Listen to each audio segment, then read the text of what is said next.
And welcome to the Sportscast, December 27th, 2018. If you haven't yet, please subscribe and hit the notification buttons in all our channels, YouTube, Periscope, and iTunes. And if you're listening on iTunes, please leave us a rating and a review. It will help us out tremendously. I appreciate it very much. College football bowl season is underway, and the college playoffs begin this weekend. And to preview what is going to happen this weekend is Mr. Tyler Turner. I am welcoming you back to the Sportscast. How you doing? What's up, dude? How you doing? Good. So the time has come. Are you pretty excited about it? You know, which game are you really looking forward to? To be honest, no, I'm not really. These are none of these teams are my even remote team. Obviously I'm an Oregon Duck guy. And if I had some teams that if the Oregon Ducks aren't in it or, they're not having a good year, vice versa, that's the wrong word, or et cetera. There's some other teams that I like. I like Nebraska. I don't mind Texas A&M, but no, I wouldn't say I'm very interested. For one, I'm not very interested in these teams, and for two, it's like the teams that have been there. I think this is the fifth straight playoff appearance by Alabama, fourth straight playoff appearance by Clemson, and Oklahoma's made it 3 out of the last 4 years. So for the most part, who cares? But if I am going to root for someone, I'll probably be cheering for Notre Dame. Do you think it'll be the actual same? I mean, we'll see another repeat of Alabama versus Clemson. Oh yeah, I do. If you're going to want predictions, yes, that's what I think the championship game will be. Speaking about Oregon Ducks, Justin Herbert yesterday decided to return for his senior season, and it was announced yesterday in a statement from the University of Oregon. What are your thoughts about that? Were your predictions wrong, or it was 50-50 till yesterday? I think I've been pretty much kind of beating the old drum for the last little bit that Herbert was probably going to return. There was just enough noise around the program, enough from people inside the program, sourced inside, that said Herbert was probably going to come back. And I know a lot of people are saying, how can a guy turn down being a top 5, top 10 pick? How can a guy turn down that money and turn down the opportunity? But Herbert's just a little different guy, He's a local kid from Eugene. He's like I said, he's a 4.06 biology student. He takes his school a little more seriously than most people.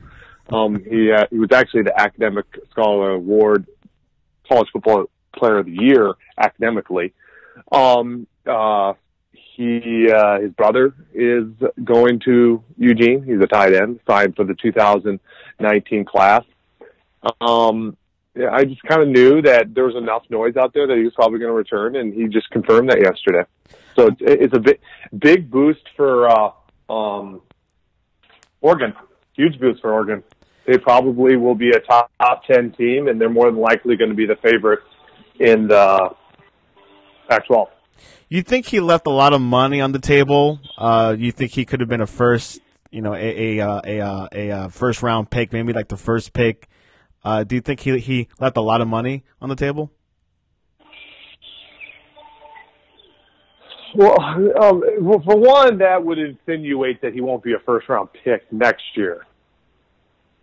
So I think to say that someone left a lot of money on the table is insinuating that they basically will not be in the same position they are next year. And I think that's a reach. I think a lot of NFL scouts would and a lot of people that are connected, whether it be Albert Breer of SI.com, Noel Kiper of ESPN, even Matt Miller to a certain extent. I think he's a little bit amateurish. But I think to say that he left money on the table is reaching, saying that he will be a top 5 pick in 2019, but then in 2020 he won't be a first-round pick. And I just don't think that's true. I think he not only will be a first-round pick, I think there's a high probability he'll still be a top 5, top 10 pick, unless a serious injury happens, which you just never know. chance you take in life. But no, maybe left money on the table a year early, but no. And the bigger thing is he gets a year to develop more. He's only 20 years old. He's not even 21 years old yet. He gets a year to develop more. He gets a year to get better. He has a year to improve as a player. He's a year to make Oregon go from being a 4-8, 7-5, 8-5, 9-4 team to being possible Pac-12 champion, possible college football playoff contender. So I think the reasons are his own. It's objectively his own, but more importantly, I think he made the right decision for himself. I think he can get better. He can make Oregon better, and I think he can even improve his draft stock in some capacity. I mean, it's hard to improve upon top 10, top 5 picks, but he can be the same next year. How much of a pull did Mario Cristobal have for like with this decision? I honestly, some people are saying, "Wow, he's a great recruiter." He is a great recruiter. Mario Cristobal is one of the best recruiters, but I don't think that had much to do with Herbert's decision. Like I said, Herbert is he's just Justin Herbert. He's a small town kid from Eugene. He grew up right outside Austin Stadium. He's a great student. He's a small town kid, great student, and I think Justin Herbert decided to come back because he just wanted to come back. Maybe he wanted to finish his degree. I think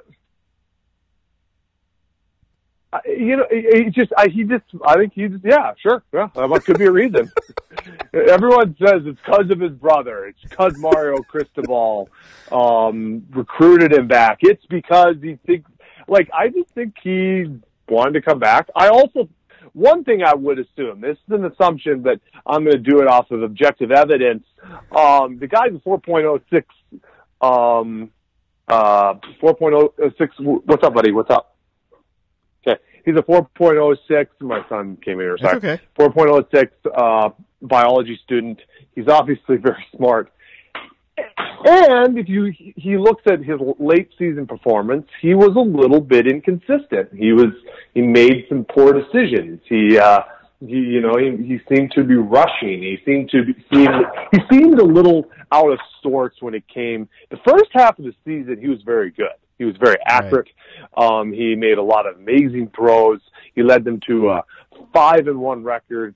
Number 12 ranking, upset victory over Washington. They should have won the Stanford game, in a game that he was 25 for 27 in regulation. But the second half of the season, his numbers weren't as good. I don't have them right in front of me, but they were much more pedestrian. He had some uneven performances. He had times where he was he was overthrowing, he was rushing. He made Arizona State game in the second half. He made some 2 really bad interceptions. So I just think maybe even that parameter, that maybe Justin Herbert looked at his performance and was like, I'm a little inconsistent. I can't be like that in the NFL. But we really don't know what pulled him back. But I could see him be, as a perfectionist, seeing his second half performance, being like, I'm not good enough to play in the NFL. And I think he would be someone that would say that to himself. So yeah, I think we'll see. Probably want to gain more confidence. He's coming back. Yeah. He said, the University of Oregon has been a special place for me as long as I can remember. Words will never be able to express my feelings of gratitude toward the people that have built and maintained our program. What I've come to realize, though, is that nothing can pull me away from the opportunities that we've had in front of us. As we prepare for our bowl game, I would like to ensure that there are no distractions outside of this game. My commitment to my teammates, our coaches, the fans, and the University of Oregon has never been stronger. I'll be returning to the University of Oregon for my senior year. Go Ducks.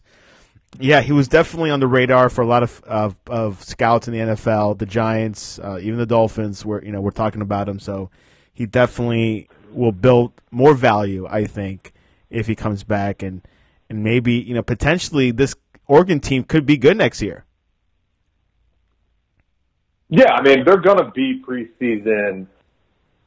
Oh, you never know how preseason rankings turn out, but as long, it doesn't really matter that much. But there's still two other guys that they're waiting on to see their college decision, and that's linebacker Troy Dye and wide receiver Dylan Mitchell. I'd say Mitchell's probably a little more of the important one just because he's their leading receiver coming back.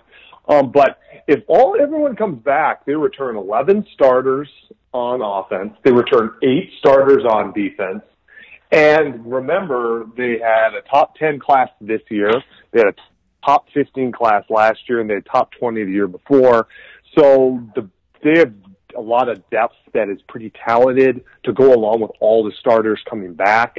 And then the couple of guys that they are replacing on defense, like linebacker Jalen Jelks and linebacker Justin Holland and safety Ugo Amadi, you could argue the guys that are replacing them are actually more talented, like 5-star Kayvon Thibodeau, a 4-star and former top 100 player DJ Johnson, a 4-star Jevon Holland. You could actually say they're more talented than the guys that are departing. So between just an overall upgrade in talent and all the people that are returning, I would say that they probably are the best, most talented team. On paper, USC is, but they're just struggling. I mean, that program, because of Clay Helton, and just is not doing well. They have a lot of talent. They've signed a lot of really good prospects, but they just have not utilized that talent. But outside of them, I'd say Oregon has probably the most talent on the roster of anyone in the Pac-12. Yes. So, yeah. But they have a tough schedule. Now, one thing to keep in mind, though, they have a really tough schedule next year. They play Auburn, an SEC school who obviously has a lot of talent. They play them at Jerry World to open the season. They play all their toughest games, like USC, who still has a very talented roster. They play them at USC. Washington, they've won 2 of the last 3 Pac-12 titles. They play them at Washington. Stanford, they've beaten Oregon 3 years in a row. They play them at Stanford. So a lot of the toughest games are on the road, and this team hasn't been very good. They've been 4-20 on the road over the last 3 seasons. So, despite bringing back a lot of talent, they'll need it because they're not a great road team and they're playing pretty much all their toughest games on the road. So that's something to watch out for too. Now, if you have to, have a prediction with the current quarterback ratings for the 2020 NFL Draft, what would it be? As of right now, it's a pretty good draft. You have about 6 guys who could go in the first round. Tua Tagovailoa, Jake Fromm from Georgia, Jacob Eason from Washington, KJ Costello from Stanford, Justin Herbert from Oregon, and maybe even Tyree Jackson? Tyree Jackson, who is for Buffalo, but then he's going to grad transfer somewhere else. You have 6-ish guys. Who even knows about a Shea Patterson? Can he get better? Can he get into the first round? And then Dwayne Haskins hasn't declared yet. I mean, I got a feeling he will. He's going to be the top 10 pick. I think he will. Yeah, there's not too many Justin Herberts who come back from that. So I think, but if he doesn't, oh my gosh, no one will draft this year. They'll just sign free agencies, and next year you'll have like 8 guys drafted in the first round. If I was going to right now, I'm a little biased, but I'm still, and Mel Kiper actually said it yesterday, that probably Herbert is still probably 1 right now. I just think he has the most upside as far as physical, arm talent, mobility, cerebral ability also. I would say right now I'd put him 1. 2, I would say Jake Fromm, because he's just a very consistent quarterback. He's a guy that, I don't know if his ceiling's super high. He doesn't have an amazing arm. He's doesn't have terrific size. He's not very, very mobile, but he's very good at everything. And he doesn't make a lot of mistakes. He makes a lot of good decisions. He's very accurate. He's very skilled. I like him. I'd probably say him 2. I'd probably put number 3, a deaf guy, dumb guy, number 25, I'd put Tua Tagovailoa. No, I'm just kidding. No. And then number 3, you're going to have to probably go Tua. I will say what I've said before on here. when he played against the three best defenses, Mississippi State, LSU, and Georgia, where they could match up with the athletes that they have in Alabama a little bit. No one could totally match up. He was 55% completion percentage. He had 4 touchdowns and 4 interceptions, and I thought his numbers were a lot. Well, we're not terrific. I mean, they just weren't. He put up video game numbers against the deaf school, the blind school, and Texas A&M. But when it came to the 3 best defenses, I thought his numbers were a lot more marginal. And, he too had some knocks against him. I mean, he's not a big guy. He's maybe 6 foot, 6'1". He's mobile, but he's not super fast, and he has to be mobile. I mean, when you're that size, you got to be mobile. He has a good arm. He doesn't have a great arm, but there's been a lot of quarterbacks who've been very good in the NFL with good arms. Drew Brees comes to mind. But so, he's not like people like I've talked about on here before. I don't think Tua is not a good player. He's a very good player. He's a terrific player. He's the Heisman runner-up for a reason. But I think has people number one, best quarterback in the last decade, that kind of premise, that kind of talk. Go out here, please. I'm doing something right now. Okay, sorry. I will. I'll be out there in a minute. I will. But that kind of premise, I just think, is a little bit of an over-exaggeration. I just think you put him in, he's a good player, but he does have holes in his game. He does have some insufficiencies. And in some ways, his upside is limited because of just his overall ability, meaning he's not the biggest guy. He doesn't have the best arm. And so that's what. Sorry, I'm having. Hey, Gabs, can you come over? Okay, keep on going. Yeah. Go ahead. So, yeah. Yep. So pretty much, we're looking at the 2020 NFL draft, of course, a couple. We have another year to go. For the 2019 draft class, who do you think will be the number 1 quarterback selected? I think it will be Dwayne Haskins. I think he's going to declare. I think he will be the first player drafted at the quarterback position. And do you think Kyler Murray might follow through? I know they're saying that, but we'll see. I'm not going to say no, but I'm not going to say yes. He right now was drafted in Major League Baseball. He's, as of right now, going to be heading to play Major League Baseball for the Oakland Athletics. That's right, yeah. So we'll see. Yeah, that should be quite an interesting situation. Buffalo's quarterback Tyree Jackson is in the transfer portal. He's a strong arm, 6'7", 245-pound signal caller, has graduated and can pursue a graduate transfer if he chooses to. He led the Bulls to a 10-4 record and an appearance in the Dollar General Bowl this season. He was named MAC Offensive Player of the Year after passing for 2,605 yards and 25 touchdowns during the regular season. Will this be a big move? Big move as far as you think? I think he's going to get picked up by a good school? Correct, yeah. Yeah, I think he will. I think he definitely has a lot of talent. He has a huge arm. He's probably, if he goes to the NFL, is a middle round pick. I wonder if he still goes to the NFL. Because if he messes around another year with, I think people will draft him because it's a weak quarterback draft and because of his measurables, his size, his arm strength. Right. I think if he messes around and waits another year, I just think the draft is so much deeper next year. As I mentioned, you possibly are going to have 5 or 6 quarterbacks with first round grades. That I don't know if next year's a year to go pro. I know Shea Patterson said he was going to return, but I also wonder if maybe he should reconsider because, that's why I'm saying about Dwayne Haskins. Dwayne Haskins decides to come back. I think Dwayne Haskins is probably number 5 for next year. So I think he's behind Fromm. I think he's behind Tua, behind Herbert, and I think he's behind Eason, and maybe even behind Costello. So you're talking about 5 or 6. Dwayne Haskins, if he comes back and then goes next year, you could see him fall into the second or third round. So that's why he has to go.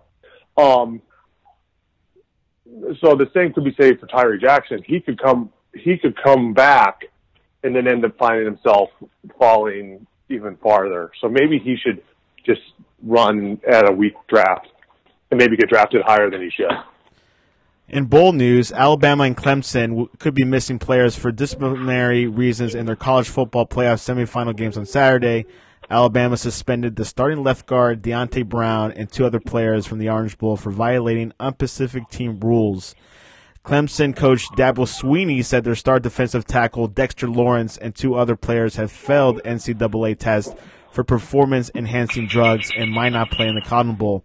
How much ramifications will this be for Alabama and Clemson? Well, I think – sit down, please. Thank you. The ramifications for Bama, I think the one guy is the starting guard, Jones, I believe. I'm not sure. Yeah. Come on. Lean in. And as far as Clemson, that's big. I mean, Dexter Lawrence is one of the best defensive linemen in college football. He's a future, first-round draft pick. He's a big-time player. So that's a big loss. Definitely something that Notre Dame is looking forward to if that happens. So I definitely think Lawrence for Clemson is the biggest player mentioned in the possible suspended players for both teams. Yeah, and for Alabama, his name is Deontay Brown. He's a sophomore offensive lineman. Okay, cool. Yeah, so I don't hear much negative from that, but the other guys are just red shirts, so they're not really going to be a factor. And the thing you have to remember is Alabama has some of the best depth in college football, meaning when you are missing a starting player, the guy behind him is probably a former 5-star. Right. So you have to take that into context. I mean, anytime Alabama's missing someone, it's not on the same level of Notre Dame missing the starter. So they usually have a guy that's a backup that would be a starter on almost any other team in college football. Yeah. Well, anyways, anything else before we head into game bowl predictions? We could talk about California losing against TSU 10-7. That was a terrible game. Cheez-It Bowl. That was a terrible game. Yeah, it looked pretty bad from the scoreline. All they were doing was throwing interceptions. It was pathetic. I don't know. There's not a whole lot to say about that game, but they both embarrassed themselves on a national stage. Not surprising.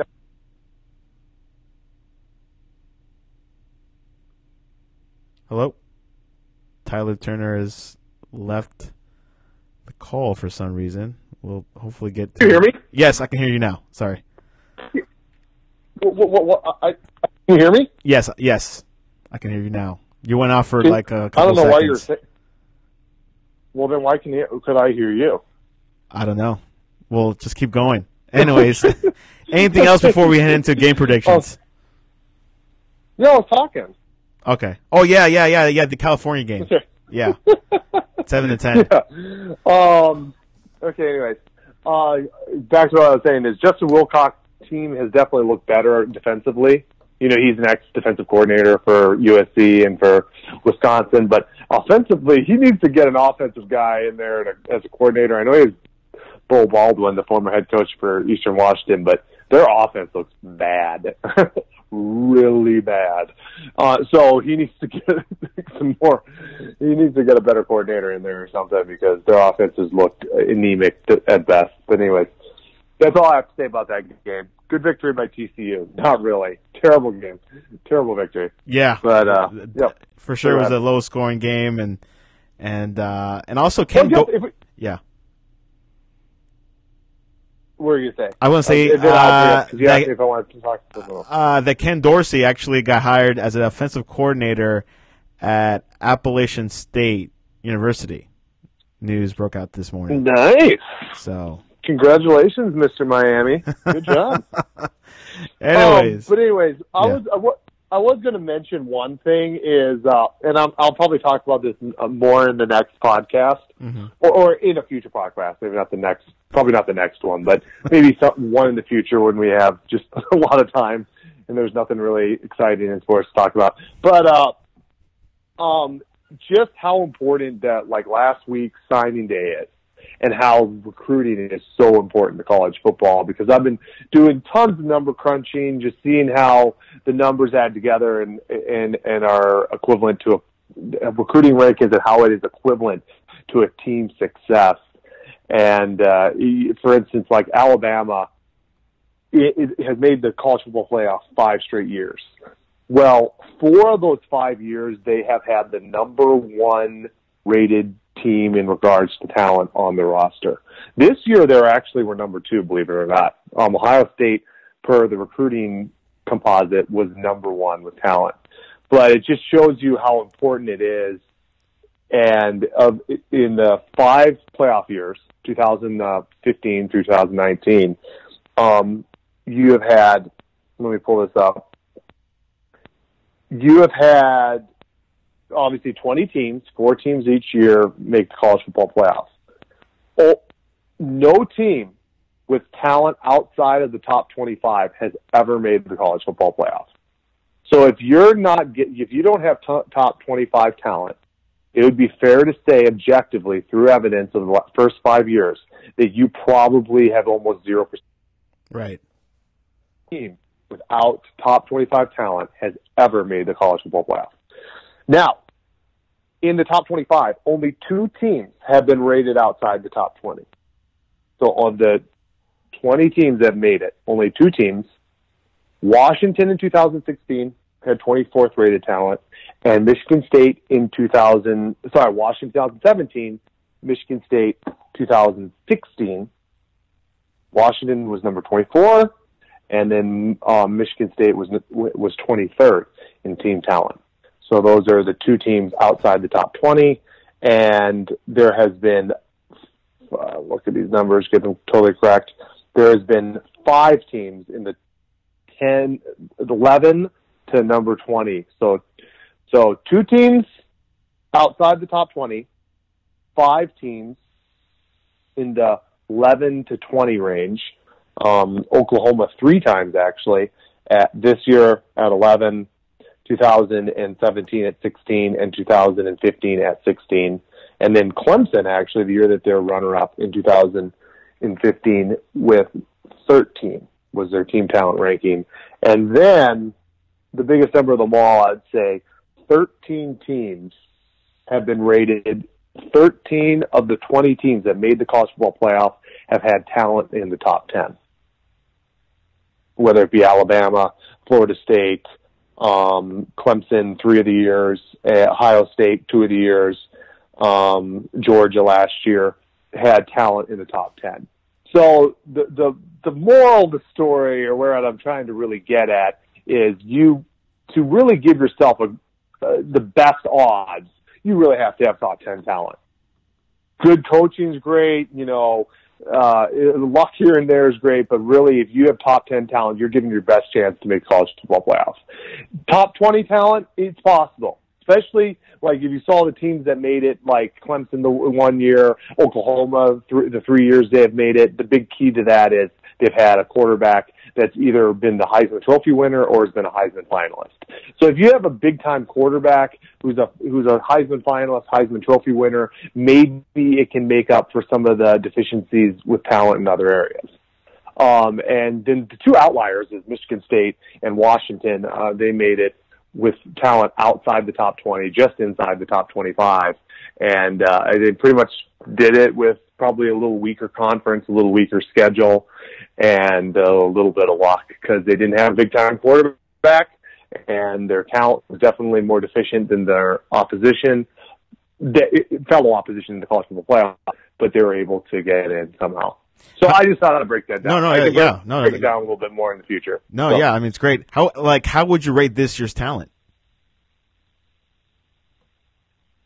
Well, now remember, these ratings aren't my ratings. I know that. These are ratings by the 247 talent. Okay, yeah. By the 247 talent composite. Well, just to clarify that, This year, Alabama is second in the 247 team talent composite. Clemson is 6th. Notre Dame is 10. And Oklahoma is 11. So you have 3 top 10 teams and 1 team just outside the top 10. So 4 very talented rosters. So and very much the case, 3 of the teams last year were in the top 10. The year before, 3 of the teams are in the top 10. The year before that, actually the 2016 college football playoff was probably the most,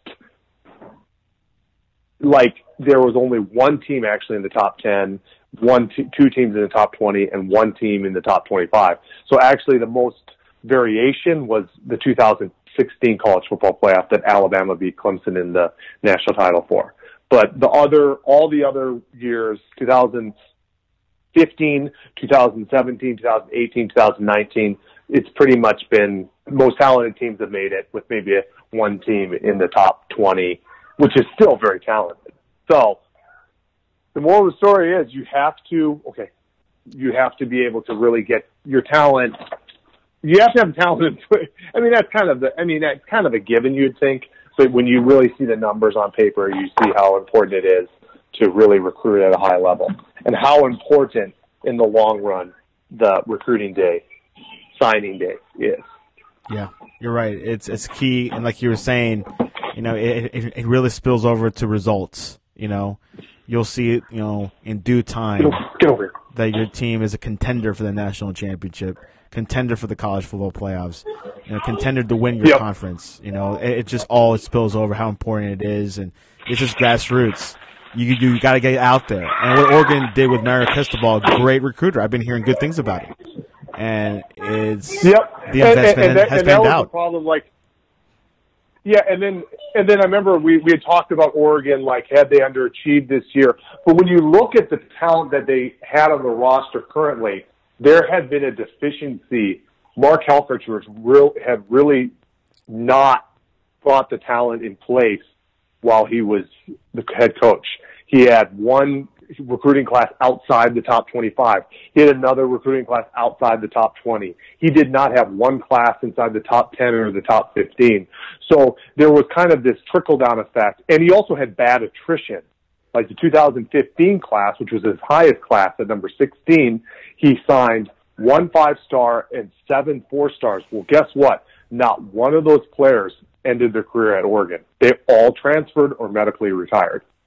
So there was a real bad trickle-down effect from the Mark Helfrich era that went into, the 1 year of Willie Taggart and even the first year of Mario Cristobal, where Oregon just did not have the talent or the depth to really compete for college football playoffs. But now, after, last year's class that was in the top 15 and this year's class that's in the top 10, Oregon's probably going to make the biggest leap. I'm doing the numbers, and we'll see when they do the team talent composite is when the rosters are set in the fall. Like the prime players enroll into the university, and anyone who transfers out is no longer on the roster. That's when they do it. But from my initial numbers crunching, Oregon's probably going to land borderline top 15 in team talent. And this is a team that was just inside the top 25 team talent. And also, we had one of the worst depths in the Power 5, only 73 guys on scholarship. Remember, you have 85 guys. I shouldn't say remember, just so you know, you have 85 possible guys on scholarship. Well, Oregon had 73 guys on scholarship. That's a deficit of 12 guys on scholarship.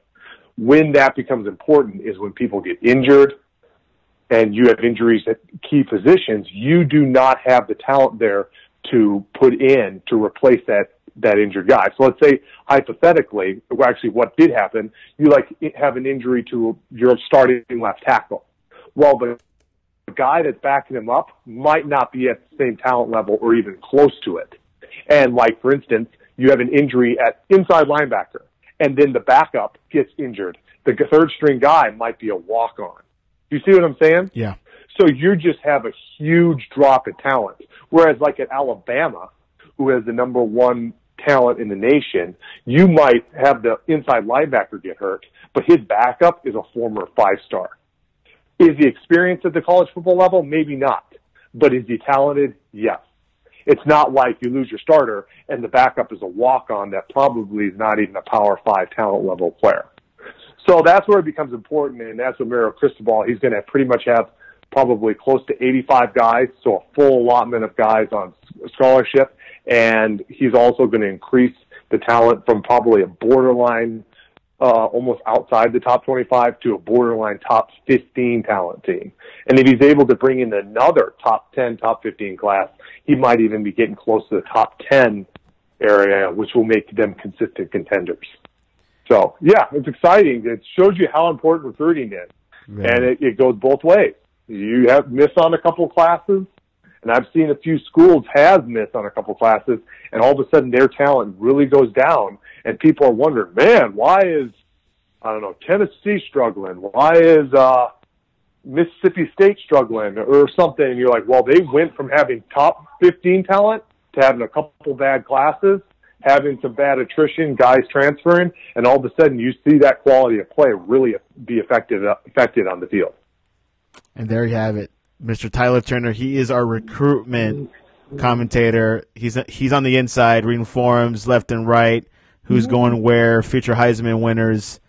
He's on top of it. Anyways, are you ready for some bowl predictions? Oh, sure. Let's go Pinstrip Bowl, Miami versus Wisconsin. I will go Wisconsin. I'm not loving Miami. They seem to be having a lot of culture issues. And actually, talking about team talent, they had a really bad recruiting class. They're outside the top 30 right now. Not good. And to go along with that, they lost a couple of over the last year or two, they have lost several of their highest rated prospects they signed, like Jeff Thomas, the wide receiver, DJ Johnson, outside linebacker, Almon Richards had to medically retire. I think was it Trajan Bondi that might have had to retire. So they have lost a lot of guys to medical retirement or transfer, and they're not resigning good classes.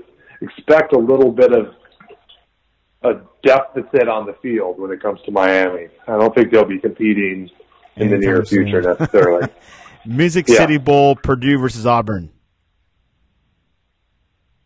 On paper, Auburn is a much more talented team, but they're a team that seems to be a little bit of, turmoil.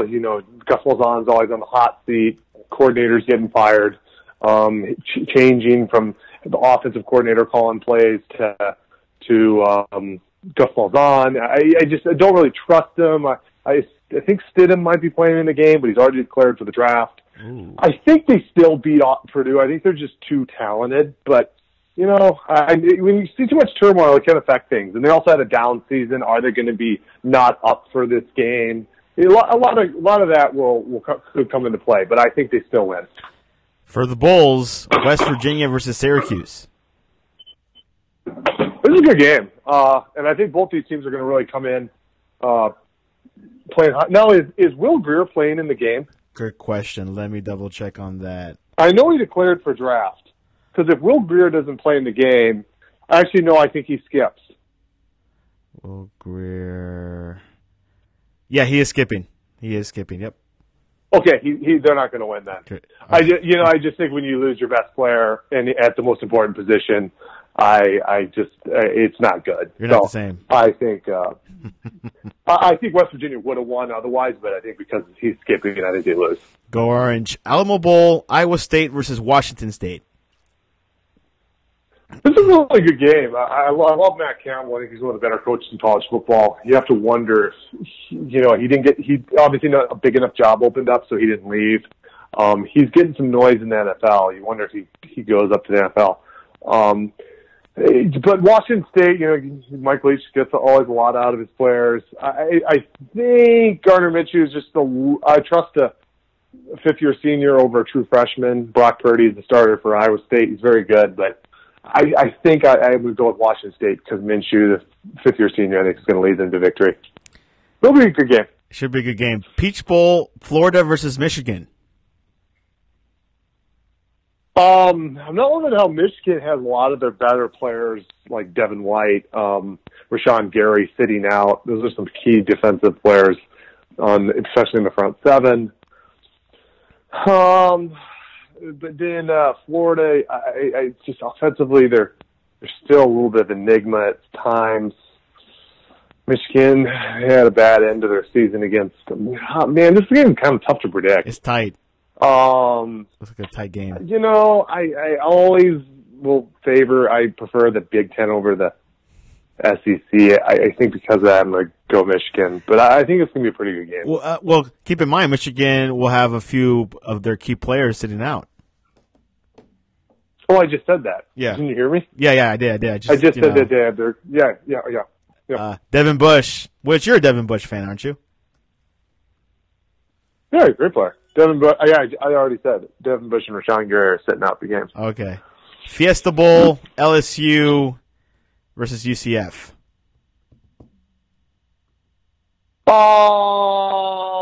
Again, I think LSU has. I think Greedy Williams is sitting out. They have a couple of their key players. And also, I wonder how inspired they're going to be for a game like this. But UCF, doesn't have Milton. I think they're just not near as talented. I have to go LSU, but there's some of these games you just wonder. You know what I'm saying? You just wonder if guys are going to come to play. Are they going to be inspired? Do you trust the head coaches being like all in on a game that maybe if they're wanting to play for a college football playoff and then they didn't make it, or they want to play a big time Power 5 school and did? So like some of these games like Auburn and LSU, I just wonder how inspired they'll be. I mean, I saw Auburn play UCF last year and they did not play well, and UCF beat them. So you just wonder. But yes. I think LSU is a little too talented, and if Mackenzie Milton was playing, I might say they beat LSU, but he's not playing, so therefore I'm going to take LSU. LSU wins the Fiesta Bowl. The Sun Bowl, Stanford versus Pittsburgh. They aren't playing with Bryce Love. Okay, Stanford's another team, by the way. They're going to be losing a lot of players, and I know KJ Costello is going to be possibly a first-round pick. But they're a team that I'm expecting a little bit of downturn in performance over the next couple of years, just because they have not necessarily filled the roster spots that they're losing. They're not signed as good classes over the last couple of years.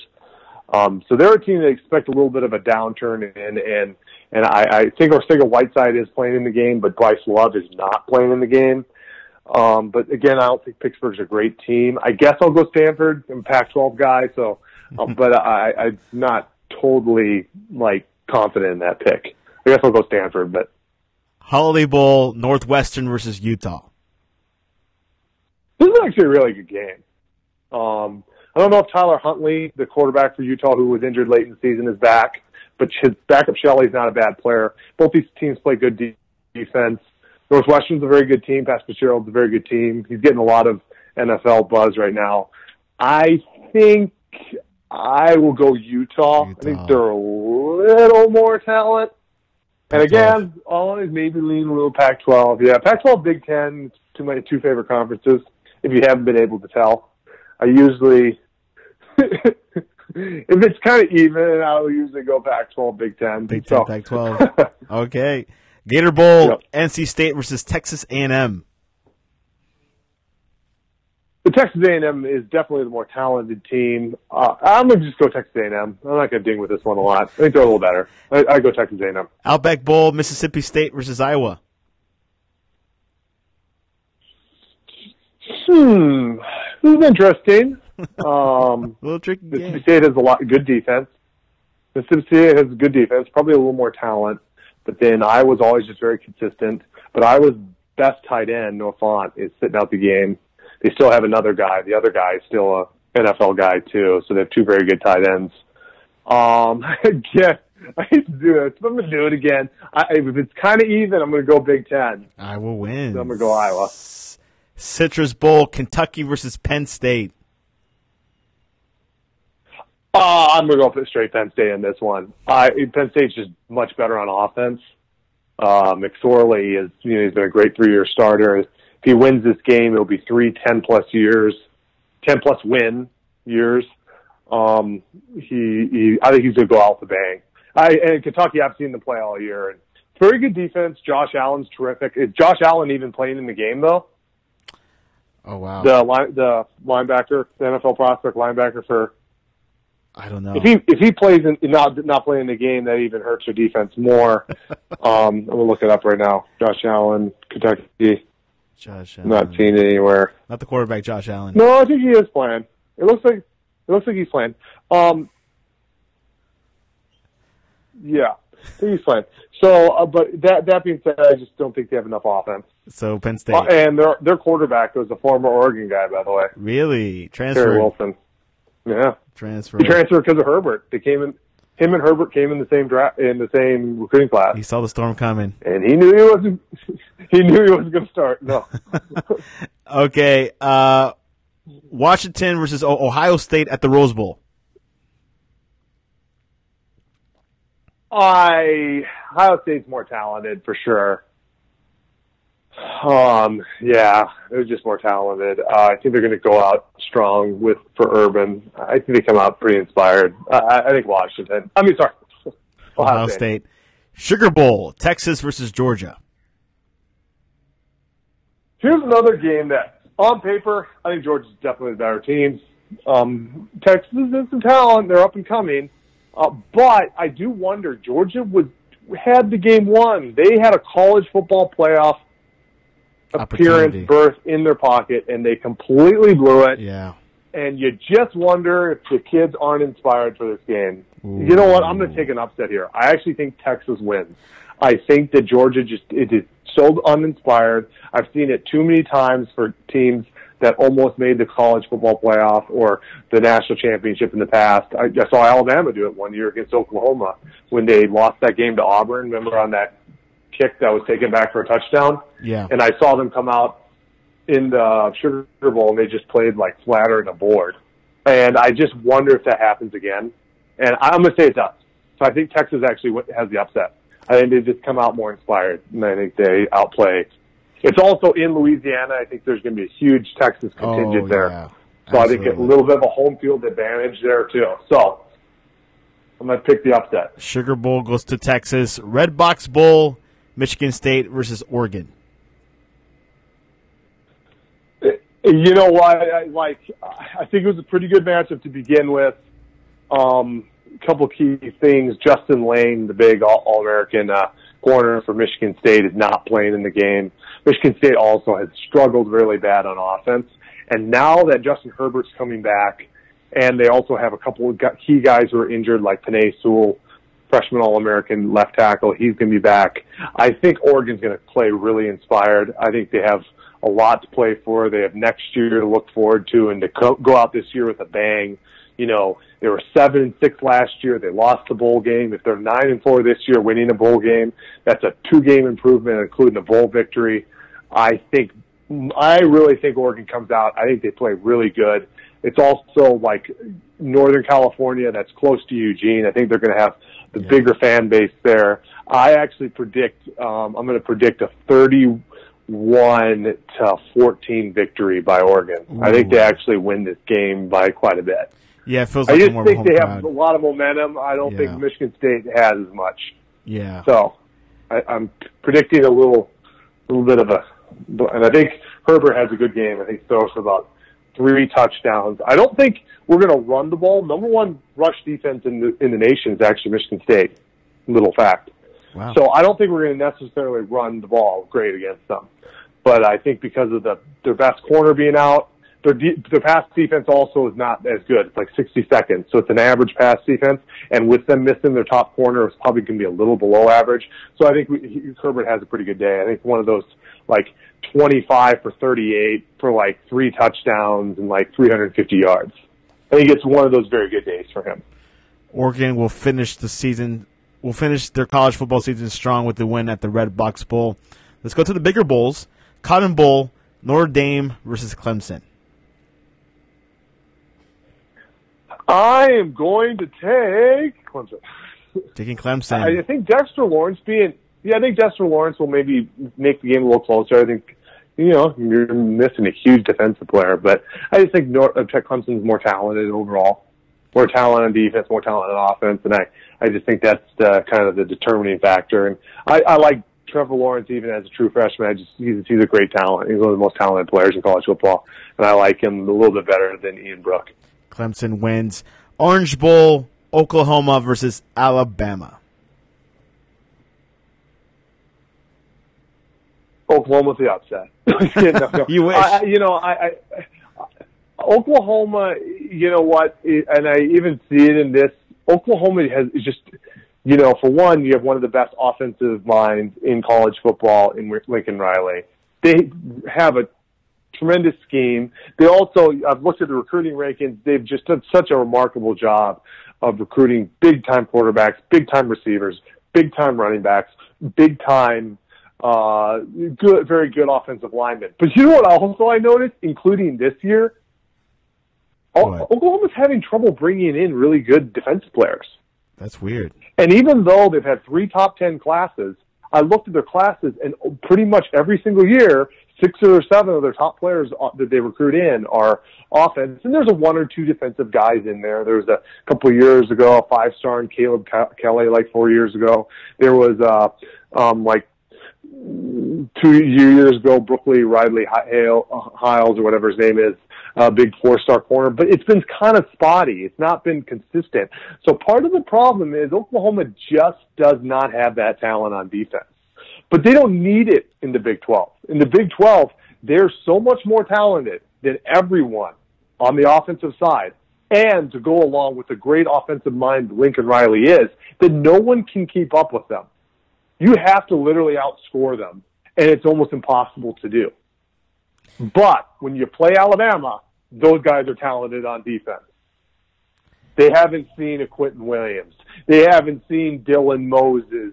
They haven't seen, the Patrick Surtain and Jared Maidens, some of the guys that Alabama has on defense that can really make plays. Guys that can get after Kyler Murray, who's very difficult to get after, but can make it uncomfortable, who can take the wide receiver off the routes, who can make the first read not available, make them move on to a different read, can make Murray or make mistakes. And I just think that, and then how are they going to stop Alabama on offense? I just think Alabama's better offensively, more talented offensively. I think this is one of those games. I think it's like a 48 to 31 victory by Alabama. A lot of high scoring there. And from the comments, will Tua Tagovailoa have the best game of his Alabama career against Oklahoma? Who asked that question? Riley, actually. Yeah, I would have said that. Yeah, I mean, he could possibly have his best game. He is 85%, by the way. I can't say on his ankle. What? He is 85% with his ankle. Yeah, but this is just not a good defense. What I want to see Tua is against Clemson. Let's see if Tua is better than he was against Georgia. Let's see if Tua is better than he was against LSU. Let's see if Tua is better was against Mississippi State. Against Clemson. Clemson has the defensive linemen to get after Tua. That is where. And if he can come back from those bad performances and be remarkable against like Oklahoma, obviously I think he will be, and then against Clemson and win that natty and look terrific, then I'll say, you know what, fine. Put him as the number 1 quarterback going into next season. Put him as the top guy on the 220 draft boards. But if I see him against, let's say, hypothetical Clemson, have one of those 50% completion percentage, couple interceptions, and they lose to Clemson, especially if they lose because of plays by or lack of plays by Tua, then no, he put him down at 3 or 4. So I think this is I'm watching him against Clemson, not against Oklahoma. I don't think Oklahoma has the guys to match up with Jerry Jeudy, Jalen Waddle, Devontae Smith. Is it Kevin Knox? Kevin Knox. What's Irv Smith? I believe is the tight end's name. The Najee Harris, Damian Harris, Josh Jacobs. Those guys are just so good. I don't think Oklahoma has the people to stay with them. But the national title, Clemson does, especially on the defensive line. So that is when I'll see, is Tua Tagovailoa going to be the number 1 quarterback? for next year going in, or is he going to be down? Does he have something to prove? There it is. Riley says he expects to see a good dose of Jalen Hurts. Is it realistic expectation to see packages for both? I mean, if Tua's not super healthy, and maybe he comes out and you can see that he's not healthy, yeah, then I could definitely see him playing Hurts. Otherwise, I mean, Nick Saban's about winning games, and he's going to have the guy in there and if he's performing at a high level, you don't flip-flop around with quarterbacks. It just hurts the congruence, overall consistency of the offense, especially when they have different kind of skill sets like Jalen Hurts and Tua has. So I would say if Tua comes in, he's making plays, he looks fine. I think he plays most of the game, if not all of it. Now, if he comes out, he's limping at all, and he's misfiring on passes. You have Jerry Jeudy wide open, and he overthrows him, and you can just tell that his injury is affecting him, and he's having trouble moving around. Then, yeah, I mean, you might have no choice but to play Jalen because if he's not healthy, he's not healthy. So he might not be healthy. I don't know. He says he's 85%. We'll see. We'll see what happens. Proof is in the pudding. Tyler predicts a Alabama-Clemson national championship. Let's go NFL. The Browns at the Ravens. Browns, baby. Come on. It'll be a strong finish. Eagles at the Redskins. Eagles, baby. The Bears at the Vikings. Vikings, baby. Hate to say it. Yeah, Vikings. That means Eagles are out. Playoffs. Yeah. Yep. Bengals at the Steelers. Steelers. Bengals they're terrible. And the biggest game of the weekend for professional football is the Colts at the Titans. That's the biggest game because the winner makes playoffs, right? Correct. You win, you're in. Okay. It's pretty much a playoff game. Who is the Tennessee Titans quarterback? Mariota, but he may not be playing. Oh, really? Yeah, I think he had a nerve because issue. I had this great setup. I had this great setup. I was like, "Who's the quarterback?" And you're going to say Mariota, and I was going to ask you where he went to college, and you're going to say Oregon Ducks, and I was going to say, "You know who I'm picking." But if he's not playing, no, they're not going to beat the Colts. Yeah, because you're not going to beat the Colts with your backup quarterback. So that depends. If Mariota plays, I'm going Titans. And Blaine Gabbert is the backup. Yeah, sure not winning with them. So what's the chances he plays? I don't know. It's been 50-50. I've been looking at the NFL insiders. They don't even know, but it's most likely he will not be playing. Most likely. But knowing him, he might, be healthy on Sunday. Who knows? Oh, yeah, it sounds like super 50-50. Sounds like he says he'll do everything in his power to play. I'm reading it right now. If he plays, they win. If he doesn't play, they don't win. I mean, you have to rely on Derrick Henry if they don't. Yep. Well, anyways, Tyler Turner, thank you for coming on to the Sportscast. How can people reach you and talk about the Bulls? Tyler Turner, MPLS. Awesome. Anyways, follow us on Periscope, iTunes, and YouTube. Bowl weekend is this weekend. A lot to discuss, a lot to watch, but we'll find out who's the best of the best. Tyler, thanks for coming on to the Sportscast. All right, thanks, man.